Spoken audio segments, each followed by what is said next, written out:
Jikalau kamu menyunatkan dirimu, Kristus sama sekali tidak akan berguna bagimu. Mereka nyata-nyata apa? Nyata-nyata bersunat.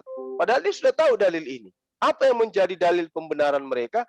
Dia katakan gini, lawang babi aja yang nyata-nyata haram, itu halal. Apatah lagi ini cuma perintah jangan bersunat. Karena Yesus tidak berguna bagimu.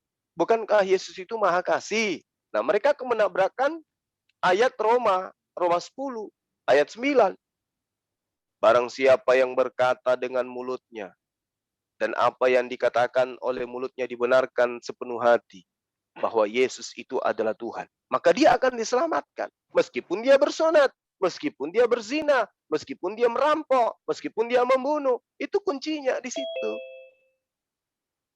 Makanya Paulus juga mengatakan, tidak ada yang haram bagiku, semuanya halal bagiku.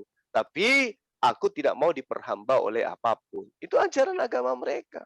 Makanya saya katakan, kuncinya di Matius 23 ayat 15 itu tadi. Mereka lebih sesat 2 kali lipat. Sudah tahu bahwa Paulus mengaku, ya, aku menjerat kamu dengan tipu daya. Apa yang kukatakan bukan berkata dengan firman Tuhan, melainkan atas kebodohan saya. Udah tahu, tapi tetap mereka percaya.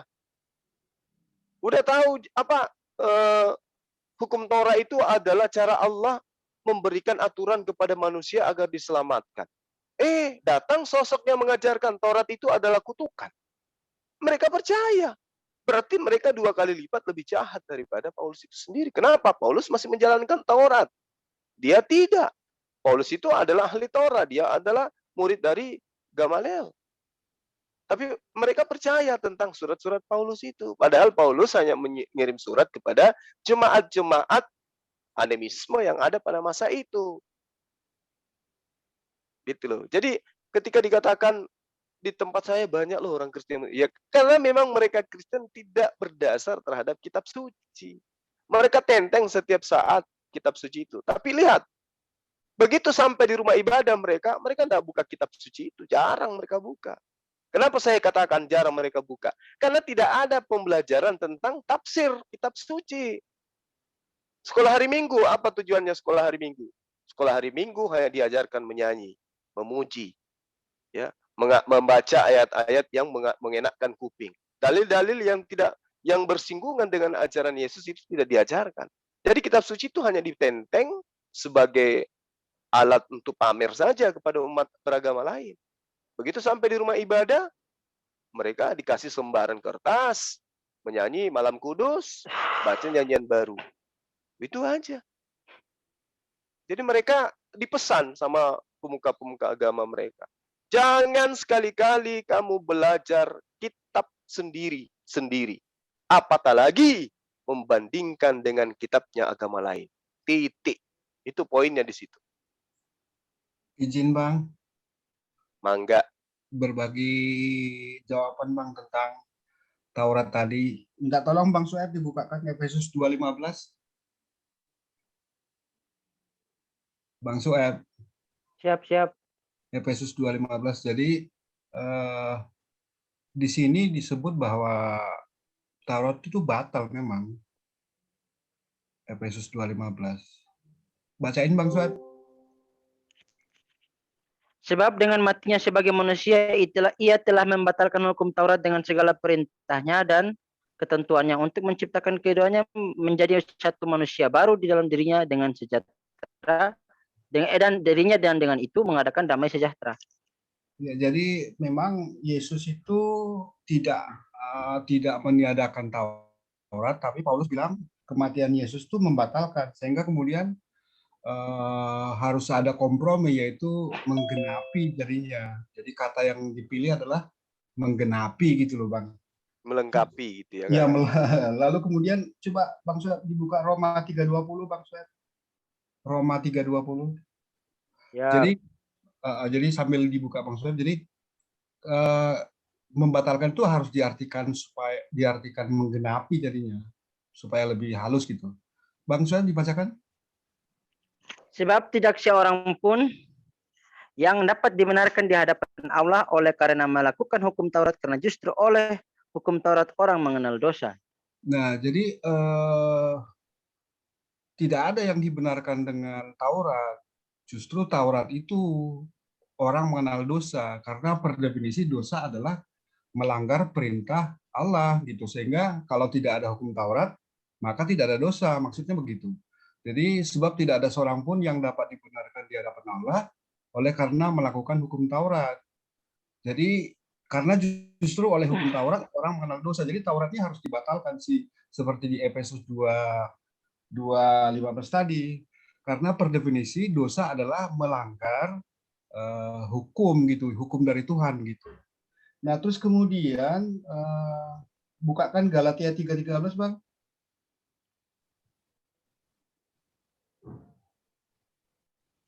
Kristus telah menebus kita dari hukum Taurat dengan jalan menjadi kutuk karena kita, sebab ada tertulis, terkutuklah orang yang digantung pada kayu salib. Nah, jadi hukum Taurat yang dari Tuhan itu hanya membangkitkan kutuk gitu loh. Orang-orang jadi mengenal dosa akibat dari Taurat. Oleh karena itu, Yesus itu harus turun, Tuhan harus turun ke bumi, lalu kemudian disalibkan sebagai tebusan dari kutuk hukum Taurat, dan Yesus menjadi kutuk gitu loh. Jadi teman-teman Kristen memang harus berusaha menyatakan bahwa hukum Taurat itu digenapi dengan kematian Yesus, bukan dibatalkan, karena kalau dibatalkan berarti Paulus itu lebih hebat daripada Tuhan Yesus, karena kan menurut aturan hukum itu harusnya suatu hukum dari Tuhan harusnya dibatalkan oleh Tuhan, bukan oleh manusia gitu. Gitu Bang, makasih Bang. Bang Juma mohon izin. Izin menanggapi Pak Bonar sebentar. Silakan. Jadi kan begini, hukum sunat itu kan itu perintah dari kitab Taurat ya, Pak Bonar ya. Iya. Nah, kemudian ketika Yesus digantung di tengah salib, otomatis itu kan dibatalkan kan begitu.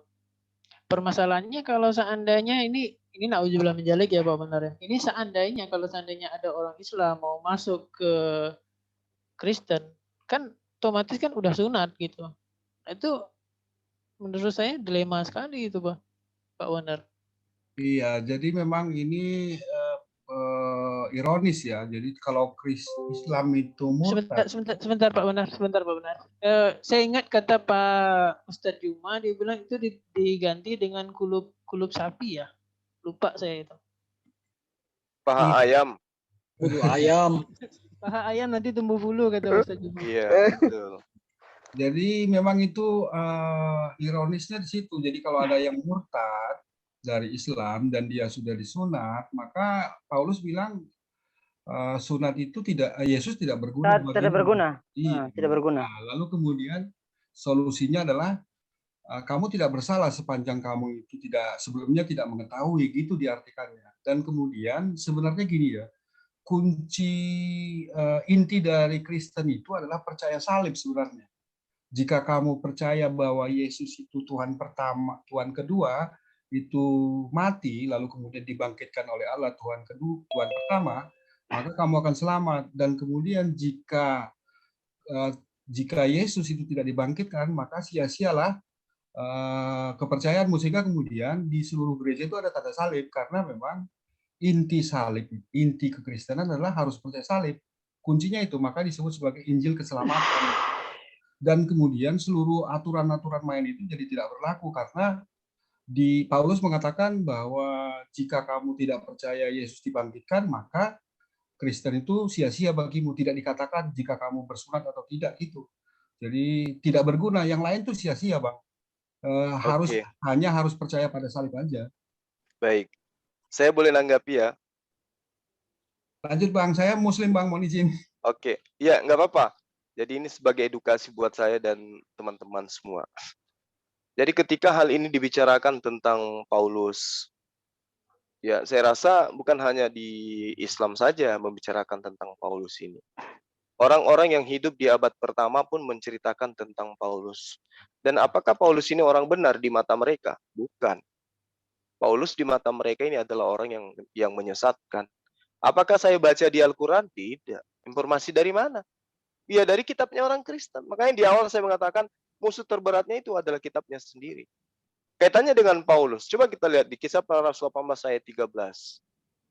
Paulus ini berusaha meyakinkan orang untuk beribadah kepada Allah dengan jalan yang bertentangan dengan hukum Taurat. Kisah Para Rasul 9 ayat 22. Akan tetapi Paulus semakin besar pengaruhnya dan ia membingungkan orang-orang Yahudi yang tinggal di Damsyik karena dia membuktikan bahwa Yesus adalah Mesias. Kisah Para Rasul 21 ayat 28.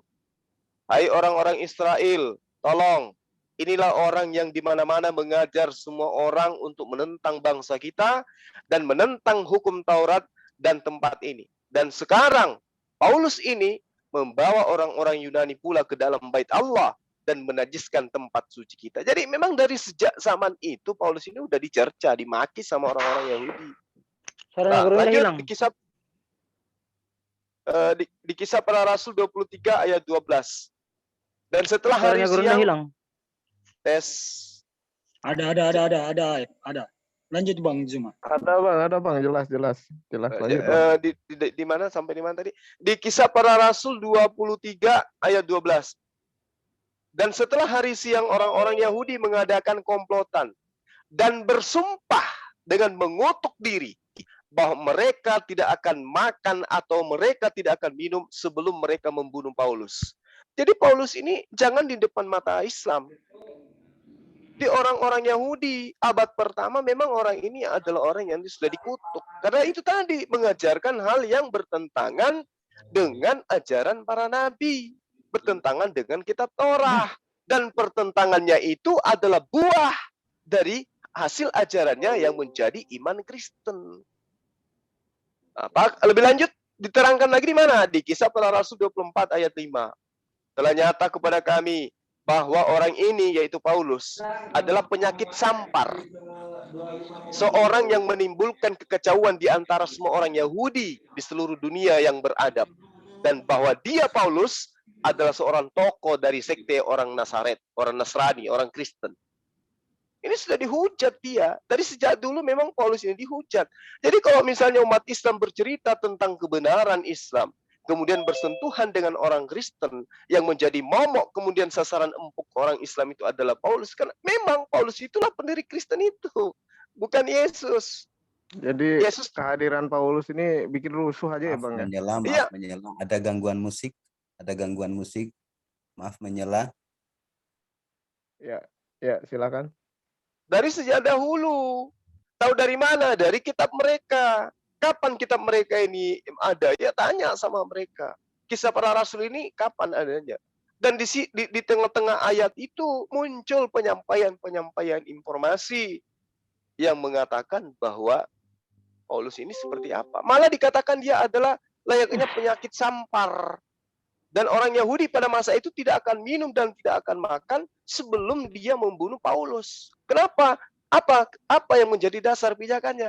Karena telah membatalkan hukum Tuhan. Coba, satu. Saya kasih 2 poin. Yang pertama di dalam Yeremia 31. Ayat 31. Di situ bercerita tentang perjanjian lama Allah kepada Bani Israel. Apa itu? Allah menjanjikan pembebasan dari perbudakan dari Mesir. Perbudakan orang-orang Mesir terhadap Bani Israel. Itu perjanjian lama Allah. Dan Allah kabulkan. Yes. Yeremia 31 ayat 32 ayat 33 itu adalah perjanjian baru Allah antara Allah dengan Bani Israel. Apa itu? Allah akan memasukkan hukum Taurat kepada batin setiap Bani Israel. Itu kuncinya di situ. Jadi perjanjian baru Allah itu ada dengan Bani Israel. Bukan perjanjian baru Allah itu adalah kitab gospel, bukan. Perjanjian baru Allah itu kepada Bani Israel justru adalah hukum yang kemudian dibatalkan oleh serigala hitam. Hukum apa itu? Hukum Torah. Apakah masih ada sisa-sisa dari pengajaran Yesus tentang hukum Torah? Ada. Di mana diterangkan? Matius 5, Matius 7. Ya. Apa katanya? Jangan kau menyangka aku datang untuk meniadakan. Nah, kalau tidak meniadakan, berarti mengadakan. Kan poinnya di situ. Kalau mengadakan, berarti tidak menghilangkan. Kalau tidak menghilangkan, berarti tidak mengkristenkan. Karena yang mengkristenkan ini adalah dia yang menghilangkan hukum Taurat. Kembali, Yeremia 31 ayat 33.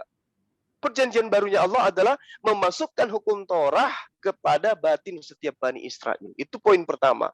Poin kedua, di dalam Kejadian 17, bagaimana kemudian Allah menjanjikan, dan di atas perjanjian ini Allah membuat perjanjian kekal. Kepada siapa? Kepada Abraham. Kepada Abraham berarti dua lingkup generasi dua keturunan yang berasal dari generasi kedua. Keturunan dari Ismail, keturunan dari Ishak. Semuanya akan memegang teguh tentang perjanjian ini. Apa itu perjanjian sunat? Apa akibat daripada tidak memegang perjanjian kekal ini? Kata Allah. Di dalam ayat 14 Kejadian 17 itu dikatakan, barang siapa yang tidak bersunat, maka dia harus dilenyapkan dari bangsanya. Dilenyapkan di sini, ya, itu konotasinya jelas. Dilenyapkan artinya adalah dimatikan, dibunuh, dihukum. Barang siapa yang tidak memegang teguh, tidak melaksanakan sunat, maka dia harus dilenyapkan dari bangsanya. Karena apa? Karena dia telah membatalkan perjanjian kekalku. Itu adalah ancaman dari Allah. Bagaimana dengan Kristen? Jadi sangatlah lucu kemudian ketika gereja itu dianggap sebagai tempat suci. Tidak mungkin gereja itu tempat suci, tidak mungkin. Kenapa tidak mungkin? Karena isinya adalah orang-orang berkulub semua. Orang-orang yang sejatinya dibunuh hukum Taurat. Jadi tidak mungkinlah datang malaikat ke sana. Tidak mungkinlah datang ridha Allah, berkah Allah ke gereja, itu tidak mungkin. Karena isinya adalah orang-orang berkulub. Kecuali ya sesuai dengan kebenaran yang mereka anggap benar. Bahwa di dalam Galatia 5 ayat 1, dengan matinya Yesus, mereka dibebaskan dari hukum Tuhan. Bahkan mereka dimerdekakan dari kuk penghambaan. Apa artinya? Mereka bebas dari menghambakan diri kepada Sang Pencipta. Itu konsep, itu tatanan. Makanya orang-orang pada masa itu, pada abad pertama menerima ajaran ini, tepuk tangan mereka.